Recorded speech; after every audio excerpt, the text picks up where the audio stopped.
Welcome student.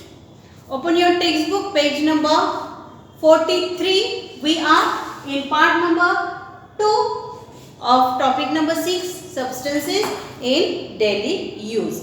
In last video we learned about which substances are used to make a various types of objects. Okay. Now today we are going to learn about the natural and man-made substances. In that, first of all, just question for you, that can you tell what is the differences between these two group of natural substances? See, म्हणजे त्यांनी काय विचारले बघा, जसं leather म्हणजे चामडे. Okay, leather, jute, wool, cotton, water, soil and metals. म्हणजे चामडे, जूट म्हणजे ताग, वूल म्हणजे लोकर, कॉटन कापूस, वॉटर, सॉइल अँड मेटल म्हणजे धातू. या पदार्थांमध्ये कोणता फरक आहे असा प्रश्न विचारलेला. आता याच्यातील काही फरक असा आहे की याच्यातील काही पदार्थ काय आहेत, वनस्पतींपासून मिळतात, तर काही ॲनिमल पासून मिळतात. बरोबर आहे.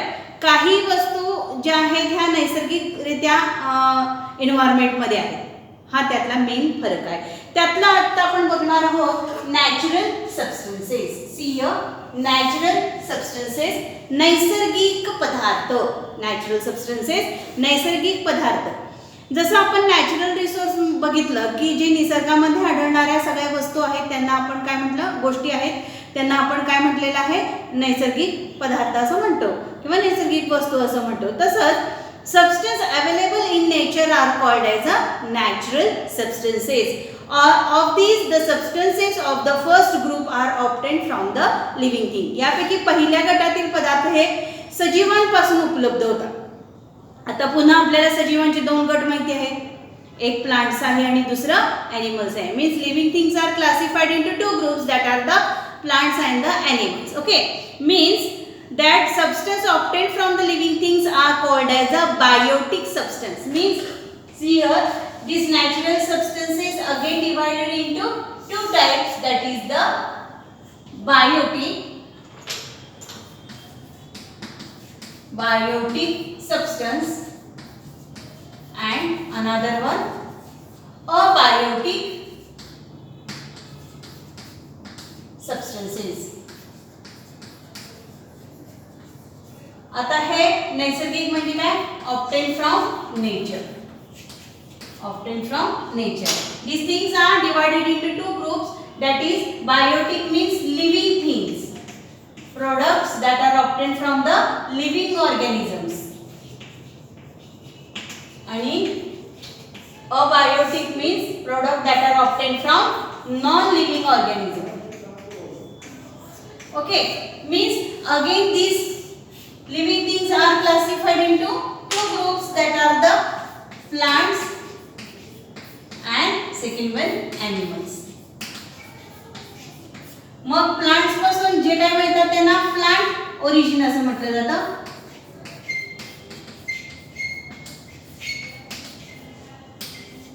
ओरिजिन असं म्हटलं जातं. आणि जे ॲनिमल पासून मिळतं त्यांना काय म्हटलं जातं, ॲनिमल ओरिजिन असं म्हटलं जातं. ओके, आता हे प्लांट ओरिजिन आणि ॲनिमल ओरिजिन यांच्यातून पुन्हा जे काही पदार्थ मिळतात, मग जसं आहे जूट, ओके, कॉटन किंवा वेगळे fibres. Okay, these are all the plant origins. See here what they told us. Substance obtained from the living things are called as a biotic substances. Air, soil, water are substances that are not obtained from the living things, so they are called as a abiotic substance. What are the examples of the abiotic substances? That are air, water and soil. Okay, then see how are leather and wool different from jute and cotton. Jute आणि cotton पासून leather आणि wool हे कसे differences आहेत, म्हणजेच काय, leather and wool are obtained from the animal. Leather म्हणजे चामडे, हे ॲनिमलच्या स्किन पासून तयार, म्हणजे ॲनिमलची स्किन म्हणजेच लेदर, त्यालाच आपण चामडे असं म्हणतो. आणि वूल जी मेंढीच्या शरीरावर असते ती केसासारखा भाग त्याला वूल म्हणतात, बरोबर आहे. तर leather and wool are obtained from the animals, they are called as a animal origin, whereas jute, cotton are the substance of the plant origin. Okay, हे अशा पद्धतीने. Do you find plastic, nylon, brass or cement in the nature?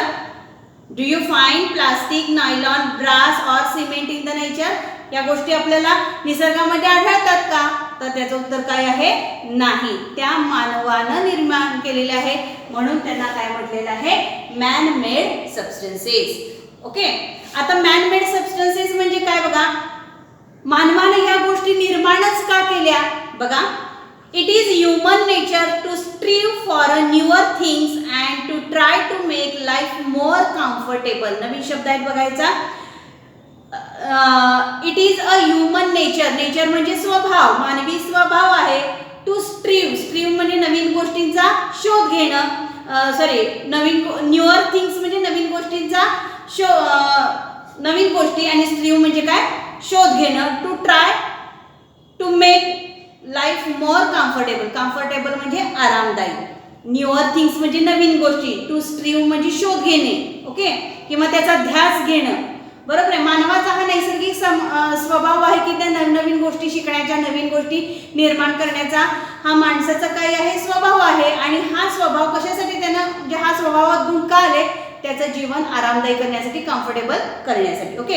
As a result of his efforts, आणि म्हणून त्याच्या अशा धडपडीतून, efforts म्हणजे धडपड, प्रयत्न, man not only learn to use a natural substances but also began to processes them to make a new substances.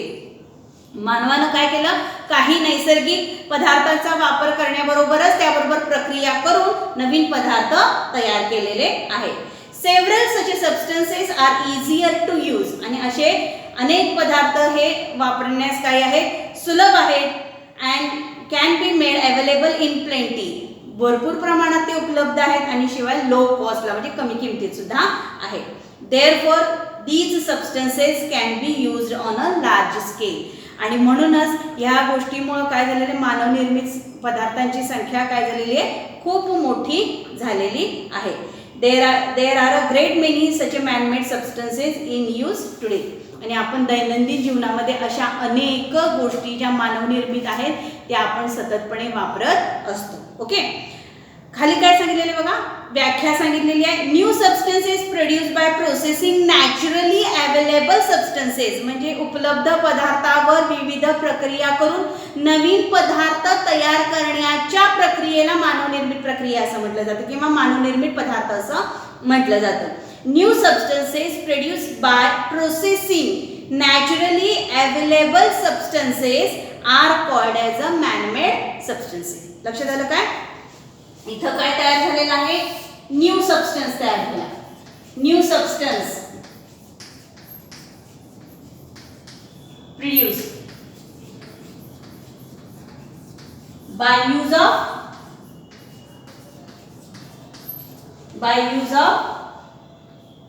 natural substance doing process on them, म्हणजे त्याच्यावर प्रक्रिया करून मानवनिर्मित काय केलेले पदार्थ, निसर्गामध्ये जे पदार्थ मिळतात त्याच्यावर प्रक्रिया करून नवीन पदार्थ तयार केला जातो, त्यालाच काय म्हटलं जातं? मॅनमेड सबस्टन्स असं म्हटलं जातं. त्याची अनेक उदाहरणं तुम्ही देऊ शकता. जसं काय सांगणार? टेबल आहे, चेअर आहे, ओके, काही पदार्थ, सिमेंट आहे, प्लास्टिक आहे, ग्लास आहे. These are all the manmade material. Did you get this? Now open your textbook, page number 44. Earlier, irlis or caps made of grass or sackcloth. sackcloth म्हणजे गोणपाट. नवीन शब्द लिहून घ्या. इरलीज हा तसाच शब्द आहे.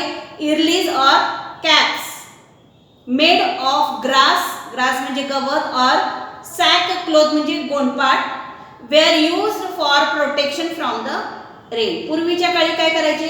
इरलीज वापरायचे. आता इरलीज म्हणजे काय बघा, असा मानवी जर चेहरा असेल तर त्याच्यावर काय करायचे, असे गवताचं किंवा प्लास्टिकचं गोंडपाट घातलं जायचं, बरोबर आहे. आणि इथं काय केलं जातं, ते गोंडपाट खालीपर्यंत असं आणलं जायचं. अजून सुद्धा शेतांमध्ये जर तुम्ही खेडेगावांमध्ये गेला तर अशा इरलीज घातलेल्या तुम्हाला स्त्री किंवा पुरुष असे अजूनही दिसतात. तर त्याला काय म्हणायचं, इरलीज असं म्हणायचं. लक्षात आलं. तर हे कशापासून बनवायचे, ग्रास आणि सॅक क्लोथ्स म्हणजे गोंडपाटापासून ते बनवायचे रेनी सीझन मध्ये. नंतर काय झालं, the cloth umbrella come to use. त्यानंतर काय झालं, छत्री वापरात आली. कापडाचा उपयोग करून छत्री मानवानं बनवली, मग छत्रीचा उपयोग सुरू झाला. नाउअडेज आणि आताच्या काळामध्ये the raincoat, shoes bag, school bag and book cover we use can all made from the plastic. आणि मग तुमची दप्तरं, रेनकोट, वह्यांची कव्हरे या सर्वांसाठी प्लास्टिकचा वापर होत गेलेला आहे. लक्षात आलं. तसंच खाली एक सांगितलेलं आहे बघा, काय, डेलिकेट आर्टिकल्स पर्सिएबल फ्रूट्स म्हणजे नाजूक जे काही वस्तू आहेत. डेलिकेट आर्टिकल म्हणजे काय, नाजूक वस्तू. पर्सिएबल फ्रूट्स म्हणजे काय, नाशिवंत फळं. एक्सेट्रा रिक्वायर पॅकिंग, त्याला व्यवस्थित पॅकिंग करून पाठवावं लागतं ट्रान्सपोर्टेशनच्या दरम्यान. जसं मँगो आहे, ग्रेप्स आहेत, सगळ्याच प्रकारचे फ्रूट्स. सगळीच आपल्या इथं निर्माण होत नाहीत. आपण ज्या परिसरात राहतो तर ती काही बाहेर देशावरून, बाहेर राज्यामधून ती आपल्याला विकत घ्यावी लागतात किंवा ते ट्रान्सपोर्टेशन करावं लागतं. To pack TV set, refrigerator etcetera किंवा टीव्ही संच, फ्रीज हे सगळे जे आहेत हे नवीन एका ठिकाणाहून दुसऱ्या ठिकाणी नेत असताना बिग कार्टन्स किंवा शीतकरण यंत्र, त्याला काय म्हटलं जातं, रेफ्रिजरेटर असं म्हटलं जातं.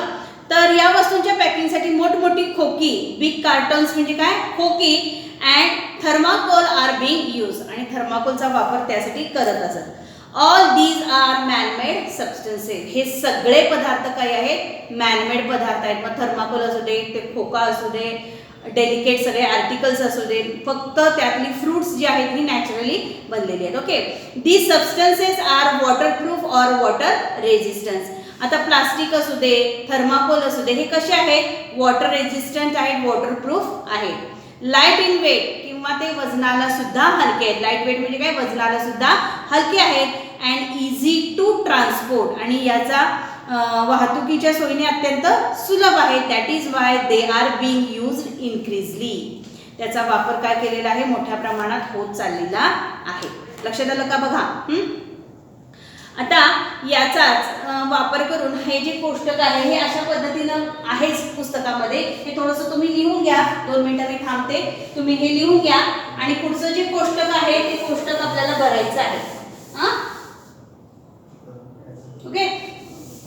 पुस्तकात मॅनमेड सबस्टन्सची व्याख्या आहे, ती व्याख्या आणि नॅचरल आणि मॅनमेड सबस्टन्सची जी फरक आहे तो तुम्ही पुस्तकामध्ये पुस्तकाचा उपयोग करून व्याख्या आणि उदाहरणं देखील ॲज अ डिफरन्स म्हणून लिहायचं आहे. आता यूज युअर ब्रेन प्रॉपर मध्ये बघा, सबस्टन्स इज डेली यूज, हा चार्ट आपल्याला भरायचा आहे. सबस्टन्स हे 2 प्रकारचे आहेत, बरोबर.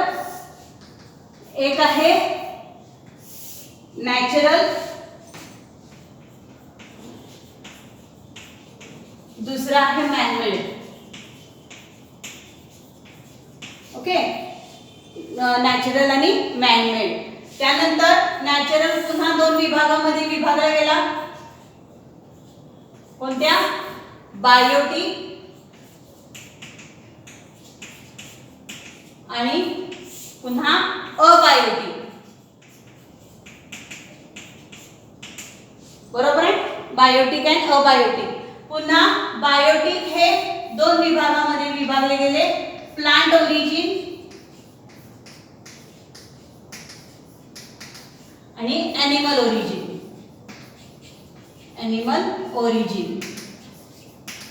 प्लांट मध्ये पुन्हा ते कोणते कोणते याच्यामध्ये झाले, ज्यूट आणि कॉटन, बरोबर. आणि ॲनिमल ओरिजिन मध्ये वूल अँड लेदर. हे जे आहे हे तुम्हाला या चौकटीमध्ये लिहायचं आहे. ओके. असा दोन काय करायचे वेगवेगळे त्याचे ग्रुप करायचे. त्यानंतर मॅनमेड मटेरियल मध्ये काय काय येणार पहा. Rubber, okay. त्यानंतर येणार प्लास्टिक, सिमेंट, भरपूर तुम्ही उदाहरण जेवढी तुम्हाला माहिती आहे, ग्लास, जेवढी उदाहरणं माहिती आहे तेवढी तुम्ही लिहू शकता. ओके. अशा पद्धतीने हा चार्ट पुस्तकात आहे तो तुमच्या वहीमध्ये व्यवस्थित लिहून घ्यायचा आहे. मी 2 मिनिटं थांबते, पटकन तुम्ही वहीमध्ये तुमच्या लिहून घ्या. ओके. नाव पुढे बघा काय सांगितलेलं आहे. Classify the various substances available in house as a natural and man-made substances. For example, examples of man-made substances. Example of man-made substances are, बघा कन्स्ट्रक्शन साइट मध्ये कोणते कोणते नॅचरल सबस्टन्सेस आहेत. Bamboo, stone, soil, wood, coconut fronds म्हणजे नारळाच्या झावळ्या, and lime म्हणजे चुना. Lime म्हणजे काय, चुना. त्याचबरोबर मॅनमेड कोणत्या वस्तू वापरल्या जातात. Brick, cement concrete, galvanised sheet म्हणजे पत्रे, क्ले टाइल्स म्हणजे मातीची कौले, प्लास्टिक एस्बेस्टॉस शीट म्हणजे एस्बेस्टॉस किंवा प्लास्टिकचे पत्रे. त्यानंतर रायटिंग मटेरियल मध्ये नॅचरल बघा टी बार म्हणजे झाडाच्या साली, लीव्स म्हणजे पानं, त्यानंतर